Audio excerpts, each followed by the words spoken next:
Gamers, welcome back. Let's finally review Uncharted 4. I'm still uploading game playthroughs for it, so if you want to check out some gameplay, head over there.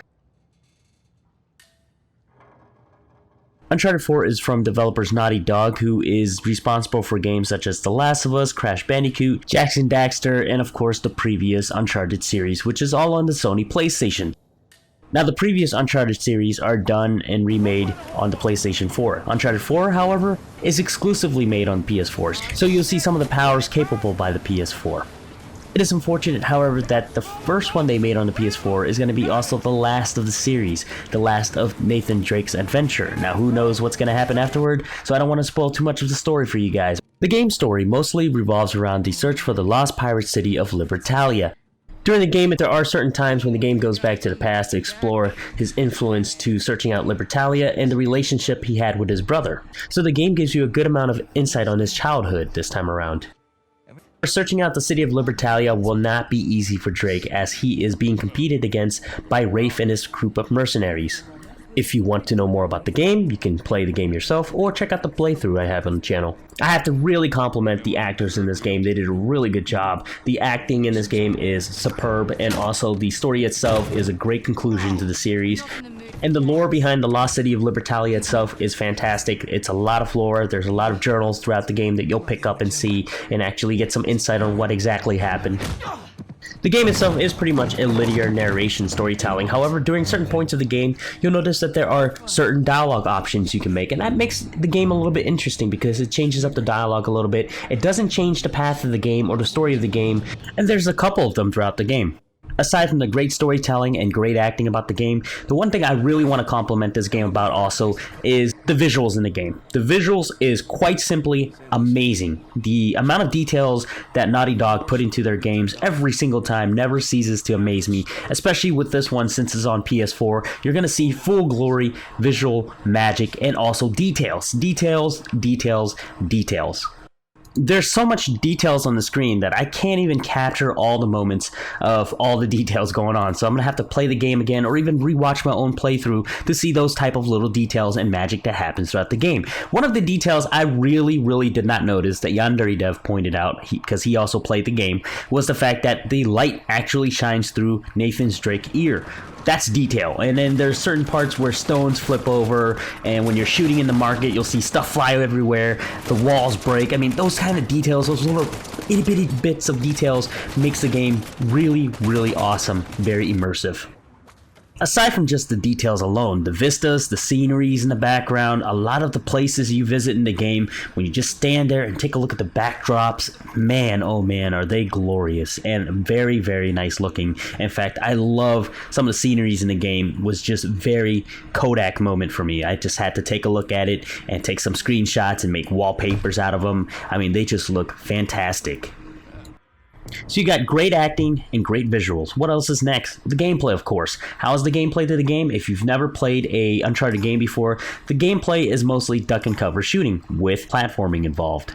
Occasionally there'll be puzzles here and there, and also amazing action sequences in the game where it requires a bit of platforming and of course QTEs, but not every sequence is like that.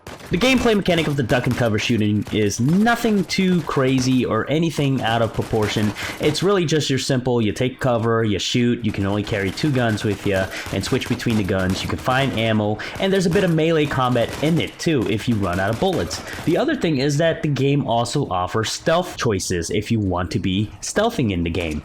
For me, I'm not a huge fan of stealth, as I like to be gung-ho and out of there with the guns in hand, shooting everybody and meleeing everything.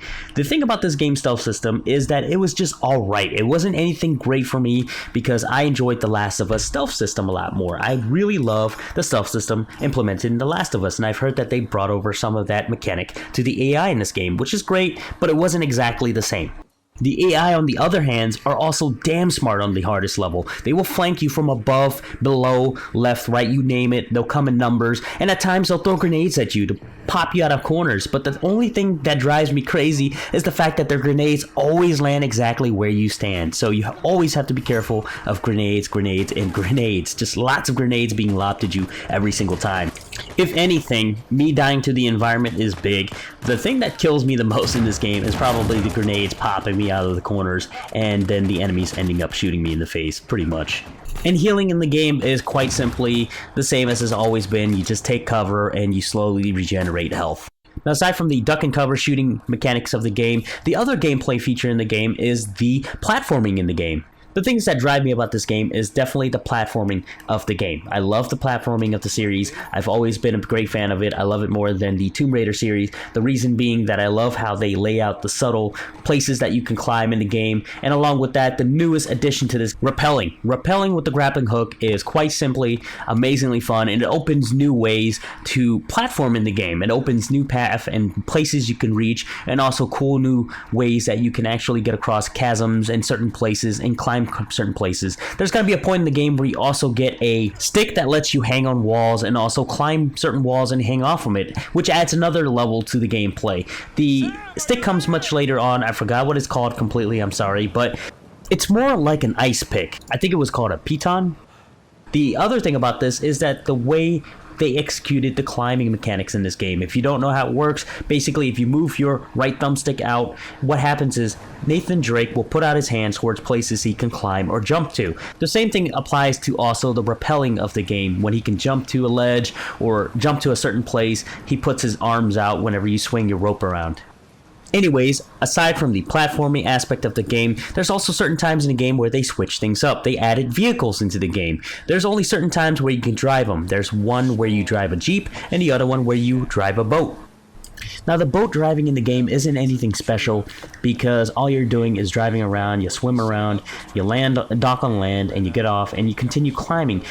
The mechanic that got the most out of this would have to be the all-terrain vehicle driving in Madagascar. When you're driving a Jeep, you can also winch it to certain places, and you can also climb with the Jeep up mountains and then down muddy rivers. They were really exciting and fun, except you don't really get stuck in the mud. It would be really cool to get stuck in the mud, kind of like Spin Tires. You remember that game? Anyways, the mechanic for driving is absolutely fun for the all-terrain vehicles when you're in Madagascar. So you definitely will enjoy that a lot, and the areas are very spacious.